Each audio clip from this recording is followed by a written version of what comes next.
Paddock with Brewer Adams, one of the trainers here at Pocono. And Brewer, you actually just kind of relocated to the area, but you started out here. So give us some background on you. Yeah, I started racing here in, I think, 1995.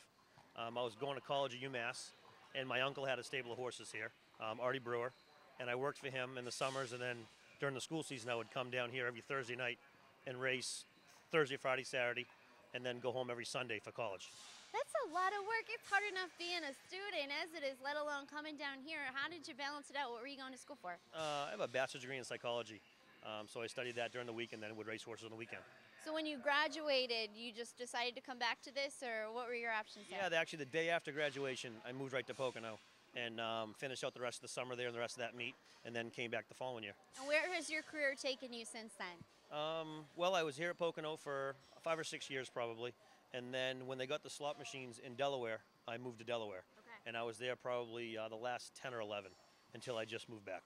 My goodness. So tell us about who's in your barn. I have 12 horses right now. They range from 5 claimers up to 20s or 25 claimers. And there's a little bit of everything in between. Yeah. So pacers, trotters, any more than others? I have one trotter. He's a 10 claimer. He's an older horse. Has some problems, but he's a nice old horse, instant photo. And the rest of them are all pacers. And what is it like working with the drivers here at Pocono? How do you decide who you're going to put on your horses? Everything's been pretty good so far dealing with them.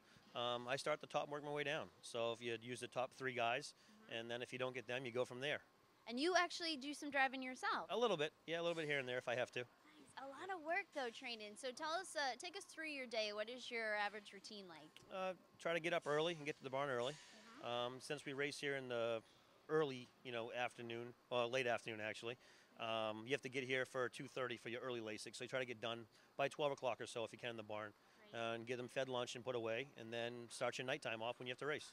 So from racing here back in the 90s to now 2011, talk about the changes that you've seen this property undergo. Oh, the biggest change is the paddock. It was an outdoor paddock back when I raced here before.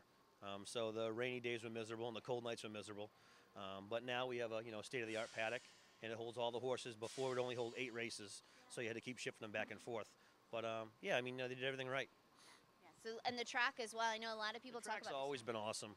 The surface has always been great here. The turns are nice. There's always this cushion. It's a great place to race sore-footed horses.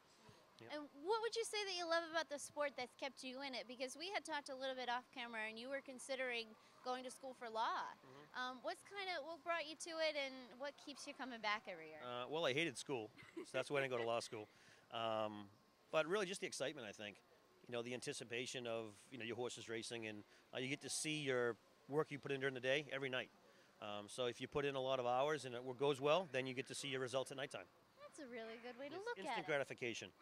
Absolutely. So right now, we just found out about your career, found out about who you're training. Now we're going to find out about you off the track in the lightning round. You ready for this? Sure. All right, here we go. First job. I worked in a bakery when I was 12. Oh, that would be my dream job. Forget about first job. Yep. What about superpower? If you could have one, what do you think it would be? X-ray vision. I'm not even going to ask for a reason on that. We're just going to go ahead to favorite food. Filet mignon. Ooh, high class there. What about your favorite movie? Favorite movie? Tombstone. Okay, and if you had an extra half an hour in your day, how do you think you would spend it? 30 minutes, however you want to. Fenway Park. Ooh, you just go on a trip? Right to Fenway. Yep, Boston. What about if you won the lottery? What's the first thing you'd do? Buy Fenway Park. That's a big winning that you got there. Well, if the lottery was high enough, it could work. Promise me that you give us the first interview if you ever do that. Absolutely. Do you collect anything? Horses. Seems like that's about it lately. Yeah. And what's your favorite holiday and why? Thanksgiving. I love Thanksgiving. Just because it's all about family and it's not about material things. Yeah. Yep. I couldn't agree with you more. What about a dream vacation for you? Where would you like to go, or where have you been that you'd like to get back to? I love Las Vegas. The excitement, and nothing ever closes, and it's always fast-paced, and there's always something to do. So you win the lottery, you're buying Fenway Park, and then you're taking all of us to Vegas with Absolutely. Yep. I can't wait for that day. You better go and buy a ticket right now, because I'm already dreaming. Great. Brewer Adams, thank you so much for taking the time to do an interview. Wish you lots of luck this season. Great, thank you.